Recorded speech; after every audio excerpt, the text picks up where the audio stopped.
Faster film का first scene एक prison से शुरू होता है, जहां से मेन कैरेक्टर ड्राइवर को प्रिजन से निकालकर पुलिसमैन ऑफिसर के पास ले जाते हैं। ऑफिसर इसे कहता है तुम यहाँ रहे, लेकिन तुम्हें किसी किस्म की ट्रबल नहीं हुई। फिर वो कहता है कि मैं उम्मीद करता हूँ कि यहाँ जो अंधेरा है तुम इसको पीछे छोड़कर जा रहे हो। इस पर वो कहता है कि कोई क्वेश्चन है। फिर ड्राइवर कहता है कि एग्जिट कहाँ है। इससे जाहिर होता है कि ड्राइवर 10 ईयर्स से प्रिजन में कैद होता है, लेकिन अब आजाद हो जाता है। जेल से बाहर आने के बाद ड्राइवर तेज भागकर एक जंक यार्ड में पहुंच जाता है, जहाँ टूटी हुई गाड़ियां होती हैं। वहाँ एक सही गाड़ी के ऊपर से कपड़ा हटाता है और इसे ले जाता है। इसमें कुछ डॉक्यूमेंट्स, पेपर्स और पिक्स होती हैं। फिर वहाँ एक तस्वीर देखता है जिसमें इसका भाई होता है। इसका कत्ल किया जा चुका होता है। यहाँ ये भी पता चलता है कि ड्राइवर का मकसद एक एक करके अपने भाई के कातिलों से बदला लेना होता है। ये सोचकर वो अपनी कार की डायरेक्शन को बेकरफील्ड ऑफिस की तरफ कर देता है और वहाँ जाकर ऑफिस के एम्प्लॉय को मार देता है। अंदर से ऑफिस वर्कर्स चिल्लाना शुरू कर देते हैं और एक सीसीटीवी कैमरा के जरिए इसकी रिकॉर्डिंग हो जाती है। थोड़ी देर में वहाँ इन्वेस्टिगेशन टीम पहुंच जाती है और वहाँ कॉप और डिटेक्टिव इस केस को हैंडल करते हैं। फिर ड्राइवर इस आदमी की जगह पर होता है जिसने इसे गाड़ी और गन दी होती है। वहाँ न्यूज चैनल पर सेम न्यूज चल रही होती है कि बेकरफील्ड में एम्प्लॉय को मार दिया गया और मर्डरर्स की एज 30 ईयर्स थी और हाइट 6'5" थी। पुलिस ने अभी विक्टिम का नाम नहीं बताया। ड्राइवर इस आदमी को पैसे देता है, लेकिन वो आदमी से कहता है कि बताओ तुमने प्रिजन में रहकर इतना पैसा कहाँ से स्मगल किया। जिस पर ड्राइवर कहता है कि तुम्हें जानने की जरूरत नहीं है। ड्राइवर इससे इसके भाई के कातलों की नेम्स की लिस्ट मांगता है और फिर उस आदमी से पैसों की और डिमांड करता है और ये कहता है कि मुझे ये लिस्ट हासिल करने में 10 ईयर्स लगे हैं।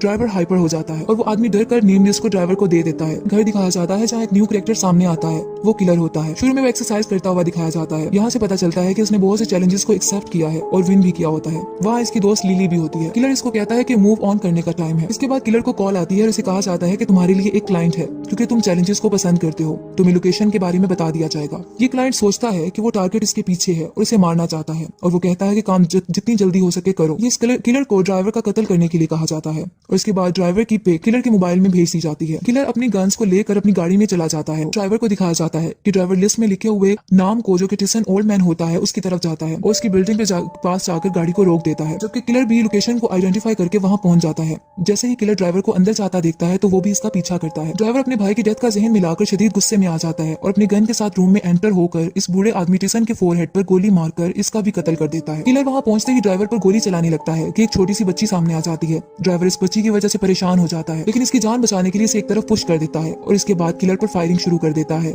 और जल्दी से गाड़ी में निकल जाता है। किलर उसे नहीं मार सकता। उसी तरह फीमेल डिटेक्टिव और कॉप को ओल्ड वीडियो दिखाती है जिसमें शूटर ड्राइवर के भाई का मर्डर किया गया होता है। अब ये दोनों ड्राइवर के पास को डिस्कवर करते हैं और इन्हें पता चलता है कि ड्राइवर के साथ धोखा हुआ था और ये अकेला है, इसका कोई गैंग नहीं है। इसके बाद बैंक रॉबरी की वीडियो दिखाई जाती है कि कैसे ड्राइवर के भाई ने बैंक रॉबरी के बाद अपने साथियों को ड्राइवर की गाड़ी में बिठा लिया था। उसके बाद दूसरे गैंग ने इसे पकड़ लिया था और तो दूसरे गैंग ने इनसे पैसे मांगे थे और पैसों का पूछा था। ड्राइवर इनसे रिक्वेस्ट करता है कि तुम मेरे भाई को शूट नहीं करो। ड्राइवर का भाई इसको कहता रहता है कि इन्हें कुछ नहीं बताना, लेकिन ड्राइवर अपने भाई की फिक्र करते हुए बता देता है कि पैसा किचन के फ्लोरबोर्ड के नीचे है। इसके बावजूद ड्राइवर के भाई की गर्दन को काटकर कत्ल कर दिया जाता है। ड्राइवर जोर जोर से नो कहकर चिल्लाता है, लेकिन कुछ नहीं कर पाता। इसका भाई इसके सामने जान दे देता है, जबकि इनमें से ओल्ड मैन टिसन वीडियो बनाता है और उसको कहता है कि स्माइल करो कैमरा के सामने। ड्राइवर से गुस्से में कहता है कि मैं तुम सबको मार दूंगा। डिटेक्टिव कहती है कि अब इन वीडियोस में जितने लोग हैं जिन्होंने इसे मारने की कोशिश की और इसके भाई को मर्डर किया, वो इन सबके पीछे जाएगा और इनका कत्ल कर देगा। इसी दौरान डिटेक्टिव और कॉप को न्यूज आती है कि टिसन ओल्ड मैन का कत्ल हो गया है और वो जल्दी से वहां पहुंच जाते हैं। पता चलता है कि गन से फायर करके 2 पर्सन्स के दरमियान हुई। इसके बाद दोनों गायब हो गए। फिर दिखाया जाता है कि ड्राइवर मोटेल पहुंचता है। इस होटल के रूम में न्यूज देखता है इस मर्डर के बारे में जो ड्राइवर ने किया होता है। मॉर्निंग टाइम में दोबारा ड्राइवर अपनी गाड़ी लेकर निकल जाता है और एक घर के सामने पहुंचता है जो कि एक लेडी का घर होता है। घर में वो लेडी अपनी बेबी के साथ होती है और ये ड्राइवर लेडी की पुरानी दोस्त होती है। वो अंदर अपनी गन लेकर जाता है और वहां जाकर फ्रेम पिक देखता है। वो लड़की इसके करीब आती है और फ्रेम लेकर इसको स्लैप कर देती है और कहती है कि तुम यहाँ क्यों आए हो और तुमने मुझे प्रिजन में आने से क्यों रोका था। फिर वो ड्राइवर को बताती है कि मैंने अपनी नई जिंदगी शुरू कर ली है। ये सुनकर ड्राइवर वहां से चला जाता है। अब ड्राइवर का नेक्स्ट टारगेट निक्सन होता है और वो स्ट्रिप क्लब में होता है। जल्द ही ड्राइवर स्ट्रिप क्लब में पहुंच जाता है जहाँ बहुत से आदमी खड़े होते हैं और वहाँ निक्सन भी होता है। निक्सन हकीकत में वही आदमी होता है जिसने इसके भाई का कत्ल किया होता है और इसको काटा होता है। ड्राइवर अंदर जाता है और वो गन लेकर नहीं जा पाता क्योंकि चेकिंग करके अंदर जाने दिया जाता है। ड्राइवर अंदर जाकर वहाँ से एक स्क्रू ड्राइवर जैसा टूल लेता है और वहाँ पहुंच जाता है जहाँ निक्सन होता है और निक्सन इसे देखकर कहता है मैं एक्सपेक्ट कर रहा था कि तुम यहाँ आओगे। वो आदमी ड्राइवर को देखकर पहले डर जाता है, लेकिन अपना नाइफ फिर निकाल लेता है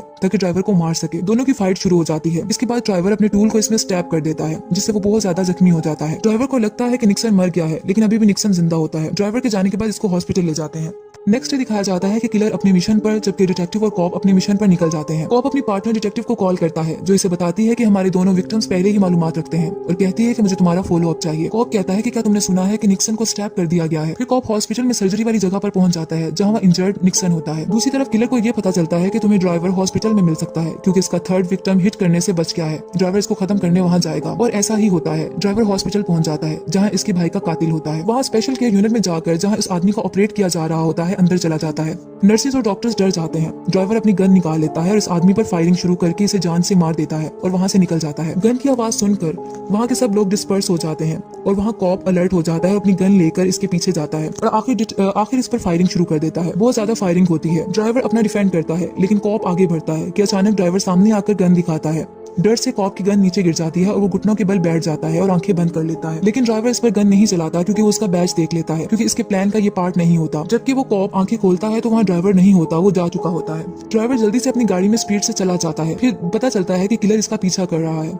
ड्राइवर का पीछा होता है और किलर अपनी कार में बहुत स्पीड से इस कार का पीछा करता है। आखिर दोनों कार्स एक जगह रुक जाती हैं। ड्राइवर किलर की कार व्हील पर फायर कर देता है, जबकि किलर ड्राइवर पर फायर करता है, जिससे इसकी नेक पर बुलेट लग जाती है और खून बहता है। ड्राइवर जल्दी से अपनी कार को स्पीड से ले जाता है। किलर को कॉल आती है, जिसमें एक आदमी कहता है कि क्लाइंट ये काम करने जल्दी चाहता था और ये चाहता है कि तुम अगर ये नहीं करना चाहते तो नहीं करो। जिस पर किलर कहता है कि नहीं, मैं ये काम करना चाहता हूँ। अब ड्राइवर को शूट किया जा चुका होता है गर्दन पर, उसका खून बह रहा होता है। वो इस जख्म के साथ एक घर में पहुंचता है, जो कि इसकी मदर का घर होता है, और वहाँ अपने फादर को तलाश करता है। फिर उसे पता चलता है कि 3 या 4 साल पहले ही इसका फादर मर चुका है। उसके बाद वो उसकी मदर, जो उसकी माँ होती है, वो इसकी नेक पर गन शॉट के वंड पर स्टिच करती है और पूछती है कि तुम प्रिजन से कब बाहर आए हो। जिस पर ड्राइवर बताता है कपल ऑफ डेज। उसके बाद ये भी बताया जाता है कि ड्राइवर यहाँ अपने फादर का कत्ल करने आता है। इसकी माँ कहती है कि अगर तुम सोच सकते हो कि एक बाप अपने बेटे का मर्डर करवा सकता है, वो तुम्हारे भाई से बहुत प्यार करता था और ये सच है, तुम्हारी गलती भी नहीं। मैं सॉरी करती हूँ कि मैं तुम्हें प्रोटेक्ट नहीं कर सकी। और वो रोने लगती है। फिर ड्राइवर कहता है कि मेरा भाई सिर्फ अकेला था जो मेरा ख्याल रखता था। इसकी मदर कहती है कि फिर इसने तुम्हें इस काम में क्यों डाला, तुमको इसका हिस्सा क्यों बने। ड्राइवर कहता है कि जब इसका ड्राइवर गिर गया, मैं अपनी मर्जी से गया। इसने इस गलत लोगों से पैसे लिए हुए थे, उसे मेरी जरूरत थी। ये कहकर वो चला जाता है। नेक्स्ट डे ड्राइवर अपनी गाड़ी रोड साइड पर रोक लेता है और रेडियो सुनता है, जिसमें एक आदमी बोल रहा होता है कि नफरत तुम्हारे गर्दन के इर्द गिर्द एक चेन की तरह है, जो तुम्हें वहां ले जाती है जहां तुम नहीं जाना चाहते। ये तुम्हें अंधेरों और तन्हाइयों में ले जाती है। तुम इस नफरत के गुलाम बन जाते हो और ये सिर्फ तुम्हें तुम्हारी बर्बादी की तरफ ले जाती है। तुम्हें लाजमी इससे आजाद होना है। अब पता चलता है कि आखिरी आदमी ट्रैवलिंग एवेंजलिस्ट अलेक्जेंडर होता है। ड्राइवर इसको रेडियो में सुनता है और वो जहाँ सरमन दे रहा होता है वहाँ पहुंच जाता है। जहाँ वो जाता है, एवेंजलिस्ट इसे देखता है और उसे पहचान लेता है। एवेंजलिस्ट और ड्राइवर ओपन एरिया में आ जाते हैं और एक दूसरे से बात करते हैं। एवेंजलिस्ट बताता है, उसको हकीकत बताने लगता है और कहता है कि जहाँ तुम्हारे भाई का मर्डर हुआ था, बस मैं डोर को गार्ड कर रहा था, लेकिन जब इन्होंने इस लड़के का गला काटा तो मैं नो कहकर चिल्लाया था। ड्राइवर कहता है जिस लड़के को इन्होंने मारा था वो मेरा भाई था। वो आदमी कहता है कि मैं इसको वापस नहीं ला सकता, लेकिन दिल में मेरे बहुत अफसोस है। फिर वो कहता है मैंने अपनी जिंदगी में क्रिएटर के लिए वक्फ कर दी है। मैं जानता हूँ कि शैतान ने तुम्हारे दिल को ट्विस्ट कर दिया है बदले से और नफरत से। फिर वो कहता है कि क्रिएटर मेहरबान है, वो तुम्हारी रूह में देख सकता है। ड्राइवर कहता है कि तुम्हारा सरमन ओवर हो गया। सरमनर जो इवेंजलिस्ट होता है वो इससे माफी मांगता है, लेकिन ड्राइवर कहता है कि मैं माफ नहीं कर सकता। ड्राइवर आसमान पर परिंदों को उड़ते हुए देखता है, जबकि इवेंजलिस्ट मुसलसल दुआएं कर रहा होता है। उसके बाद ड्राइवर फायर करता है, लेकिन वो फायर हवा में होती है, वो इसको नहीं मारता और उसे कहता है कि अपनी फैमिली में वापस चले जाओ। इससे पता चलता है कि इवेंजलिस्ट की जान बच गई है और उसे माफ कर दिया जाता है। फिर ड्राइवर चर्च में अपने भाई की तस्वीर को देखता है और पिस्टल के साथ टेबल पर रख देता है। किलर थोड़ी देर में वहां पहुंच जाता है और ड्राइवर को गन पॉइंट पर रखता है और इस तरह वो वहां से बाहर से गुजरता है और वो दोनों की कार्स को देखता है, किलर्स की और ड्राइवर की। उसके बाद उसे डिटेक्टिव की कॉल आती है और वो उसे बताता है कि दोनों यहाँ है और वो हैरान हो जाती है। डिटेक्टिव कहती है कि इसका वेट करने का बोलती है, लेकिन वो कहता है कि मैं फ्लो के साथ चलना चाहता हूँ और अपनी पिस्टल लेकर वो भी चर्च के अंदर जाने लगता है। अंदर किलर ड्राइवर को कह रहा होता है, मैं तुम्हें काफी दिनों से मारने की कोशिश कर रहा हूँ और तुम मेरे अगेंस्ट कुछ नहीं करना चाह रहे। मुझे लगता है तुम मुझे सीरियस नहीं ले रहे हो। ड्राइवर पूछता है कि तुम मुझसे क्या चाहते हो, तो वो कहता है प्रोफेशनल कर्टिसी। वो कहता है कि तुम गन उठाओ ताकि हम टेस्ट ऑफ स्किल कर सकें, लेकिन ड्राइवर मना कर देता है। ड्राइवर कहता है तुम्हें इश्यूज हैं। किलर इसे ड्राइवर की गन को उठाता है और उसे मारने लगता है और ये बात करता है, जिसने मुझे हायर किया है वो अभी तक जिंदा है। तुम बात करते हो और तुम समझते हो कि तुमने अपना काम कर दिया है। उसी दौरान कॉप वहां पहुंच जाता है और किलर को ड्रॉप द गन बोलता है और ये भी बोलता है कि हिलना नहीं। इसी तरह किलर पिस्टल चेयर पर रख देता है, लेकिन कॉप अब ड्राइवर की हेड पर शूट कर देता है। किलर कॉप को कहता है तुम वो आदमी हो जिसने मुझे हायर किया था ड्राइवर को मारने के लिए, और तुमने मुझे क्यों हायर किया था। कॉप कहता है जब तुम इसको नहीं मारा तो मैं इन्वॉल्व हो गया, इससे कि वो मेरे पास आता और मुझे मार देता। किलर कहता है तुम तो इसकी लिस्ट में थे ही नहीं। इस पर वो कॉप कहता है कि मुझे पता है, जब इसने मुझे हॉस्पिटल में देखा था तो इसने मुझे नहीं मारा था। फिर वो बताता है कि इसके भाई की दोस्त ही थी जो मुझ तक इन्फॉर्मेशन पहुंचा रही थी और वो मेरी वाइफ है। ये वही आदमी होता है जिसने पहले भी ड्राइवर के हेड पर शूट किया होता है। किलर बाहर चला जाता है। जब उसको पैसे दिए जाने लगते हैं कॉप की तरफ से तो किलर नहीं लेता और कहता है है कि मुझे दोबारा कांटेक्ट करने की कोशिश नहीं करना और चला जाता है। इसी तरह डिटेक्टिव इस लिस्ट को देखती है जिसमें मर्डर्स के नाम होते हैं और तस्वीरें होती हैं। गौर से वहाँ वो कॉप की भी पिक होती है और वो हैरान हो जाती है और वो एक ऑफिस मेंबर को कहती है कि ये केस को फ्लिप नहीं करना। दूसरी तरफ कॉप अपनी फैमिली को कॉल करता है और उसे कहता है कि मैंने केस को क्लोज कर दिया है, परेशान नहीं होना, मैं कपल आवर्स में घर पर आ जाऊंगा, सब ओवर हो गया है। इतनी देर में ड्राइवर इसकी बैक साइड पर आता है और इसे शूट कर देता है। ड्राइवर जिंदा होता है। मरते मरते कॉप पूछता है कि तुम जिंदा कैसे हो। ड्राइवर से मेटल दिखाता है जो इसके सर की बैक साइड पर लास्ट में सेट की गई थी। कॉप कहता है कि मैंने अपनी हेल्थ खुद बनाई है। ड्राइवर इस पर दूसरा गन फायर कर देता है जिससे कॉप की डेथ हो जाती है। डिटेक्टिव वहां पहुंचती है और इसको कॉप की डेड बॉडी मिलती है।